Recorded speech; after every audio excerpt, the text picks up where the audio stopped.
ہمارے ساتھ موجود ہیں علی شیر خان صاحب. سوال کیجیے گا علی شیر خان. السلام علیکم غامدی صاحب. وعلیکم السلام. تو آپ کا بہت بہت شکریہ آپ کے کنٹریبیوشن میں. میرا سوال یہ تھا غامدی صاحب، جب میں اپنے دوستوں سے بات کرتا ہوں تو وہ سنت کو ایسے بولتے ہیں کہ لوکی کھانا بھی سنت ہے، بیٹھ کر پانی پینا بھی سنت ہے. پھر میں آپ کی بات سنتا ہوں تو ایک سنت کی الگ ڈیفینیشن سننے کو ملتی ہے. تو پھر یہ الگ ڈیفینیشن ایسا کیوں ہے؟ یہ ہمارے دوست پھر آپ کی بات واضح کر دیں تھوڑا. ایک عام گفتگو ہوتی ہے جس میں لوگ بہت سی تعبیریں اختیار کر لیتے ہیں. اس میں اصطلاحی مفہوم میں الفاظ نہیں بولے جاتے. تو سنت کا لفظ جس طریقے سے ایک اصطلاح ہے، اسی طریقے سے سنت ایک عام عربی زبان کا لفظ بھی ہے جس کا مطلب ہے طریقہ. یہ طریقے کا لفظ آپ میرے بارے میں بھی بول سکتے ہیں. یہاں تک کہ اللہ تعالیٰ لوگوں کے ساتھ کیا معاملہ کرتا ہے قرآن میں اس کے لیے استعمال ہوا ہے سنت اللہ، اللہ کی سنت. تو اس کا مطلب یہ ہوتا ہے کہ اللہ کا طریقہ کیا ہے. اسی طرح رسالت مآب صلی اللہ علیہ وسلم کا لباس پہننے کا طریقہ، کھانے پینے کا طریقہ، 10 چیزیں زیر بحث آ سکتی ہیں، اس کے لیے بھی لفظ بولا جا سکتا ہے. تو ان لفظوں کے استعمال کو الگ الگ سمجھیے.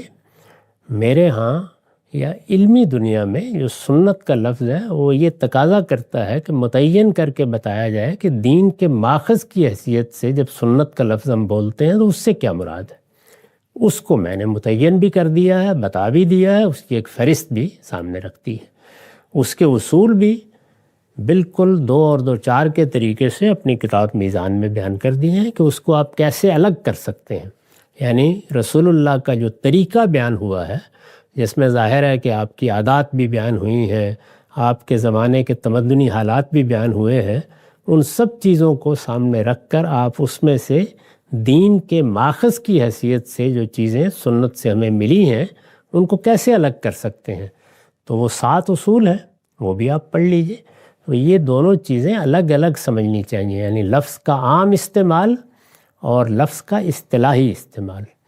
یہی بدعت کا معاملہ ہے. ویسے تو عربی زبان میں ہر نئی چیز کو بدعت کہتے ہیں. ایک گاڑی بھی بدعت ہے، اسی طرح سے جہاز بھی بدعت ہے. لیکن یہ کہ بدعت ایک اصطلاح ہے، یعنی دین میں کوئی چیز نئی داخل کر دینا. تو جب اس معنی میں بولا جائے تو اس سے وہ چیزیں مراد ہوں گی جن کو دین میں داخل کیا گیا ہے. یہی معاملہ سنت کا ہے. کہنے کو تو ہر طریقے کے لیے لفظ سنت ٹھیک ہے. اسی لیے میں نے توجہ دلائی ہے کہ ہم 2 الگ الگ اصطلاحات استعمال کریں تاکہ اس میں خلط مبس نہ ہو. یعنی دین کے احکام کا مطلب یہ ہے کہ وہ چیزیں جو قرآن مجید سے پہلے دین کی حیثیت سے رائج تھیں اور رسول اللہ نے بھی ان کو جاری رکھا، ان کو ہم سنت کے لفظ سے تعبیر کریں. اور رسول اللہ کے اعمال اور آپ کے افعال اور آپ کی باتیں، ان میں اگر کوئی چیز سامنے آئے تو اس کو ہم تفہیم و تبیین کہیں یا اسوہ حسنہ کہیں. اس طریقے سے خلط مبس سے بچے رہیں گے. یہ دونوں اصطلاحیں بھی اسی مقصد سے متعارف کرائی ہیں، لیکن اس سے پہلے لوگ بالعموم دونوں معنی میں یہ لفظ بولتے رہتے ہیں. اب اس کا اندازہ آپ اس سے کر لیں کہ یہ جو نماز ہم پڑھتے ہیں تو ظہر کی نماز ابھی ہم پڑھیں گے، اس میں جو فرض نماز ہے وہ بھی سنت سے ملی ہے، لیکن اس کے بعد ہم نفل پڑھتے ہیں اور ان کو سنت کہتے ہیں، اس لیے کہ وہ نوافل رسول اللہ نے پڑھے ہیں. تو یہ غلط فہمیاں ہیں، ان کو دور کرنا چاہیے. جی واضح ہو گیا. آگے بڑھاتے ہیں جی. عمار واسطی صاحب سوال کیجیے. السلام جی استاد. وعلیکم السلام.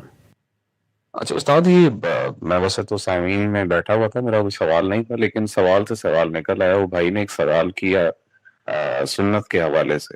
استاد یہ بتا دیجئے گا کہ مثال کے طور پہ صحابہ کے زمانے میں، رسول کے زمانے میں کلونجی کا استعمال ہے، یہ لوکی کا استعمال ہے، روایات تو آپ کو اس زمانے میں مل جاتی ہیں، تو ہم یہ تعین کیسے کرتے ہیں؟ یعنی آپ کے ہاں اس بات کا بھی تصور تو ہمیں ملتا ہے کہ قرآن کے علاوہ بھی کوئی وحی ہوتی ہے کہ نہیں ہوتی، تو آپ اس میں بالکل نفی نہیں کرتے جہاں تک میرا علم ہے. تو ابن خلدون کے نزدیک مثال کے طور پہ یہ تمدنی معاملات ہے نا، یا اسکالرس کے نزدیک یہ کلنجی کا استعمال، یہ لوکی کا استعمال، اس کے بارے میں کچھ تصورات رائج تھے اس زمانے میں کہ بھائی یہ صحت کے لیے اچھی ہے. تو جب یہ روایت ملتی ہیں تو ہم اس میں کس طرح سے یعنی فرق کرتے ہیں کہ بھائی یہ وحی کا حصہ تھی کہ نہیں تھی؟ یعنی ان کو قرآن کی روشنی میں سمجھنا ہے، کس طرح سے دیکھنا؟ یہ کوئی بحث ہی نہیں ہے کیا چیز وحی کا حصہ ہے کیا نہیں ہے، نہ ہمارا یہ کنسرن ہے نہ ہونا چاہیے۔ میں نے اس کو 7 اصولوں کی صورت میں متعین کر دیا ہے۔ میری کتاب میزان میں آپ اصول و مبادی کا مقدمہ دیکھیے، اس میں سنت کی تعین کے قاعدے بیان کیے گئے ہیں، وہ 7 اصول ہیں۔ وہ اسی لیے بیان کیے گئے ہیں کہ جتنی چیزیں بھی اس نوعیت کی لوگوں کے لیے خلط مبس کا باعث بنتی ہیں وہ نہ بنیں، ان کو آپ دیکھ لیں۔ ان میں پہلی بات کیا ہے کہ دین کی حیثیت سے رسول اللہ نے اگر کوئی بات کی ہے تو وہ سنت میں زیر بحث آئے گی۔ دنیوی معاملات میں رسول اللہ کے اقوال ہیں، افعال ہیں، وہ سب بڑی مبارک چیزیں ہیں، لیکن ان کا دین سے کوئی تعلق نہیں ہے، نہ ان پر سنت کا لفظ بولنا چاہیے۔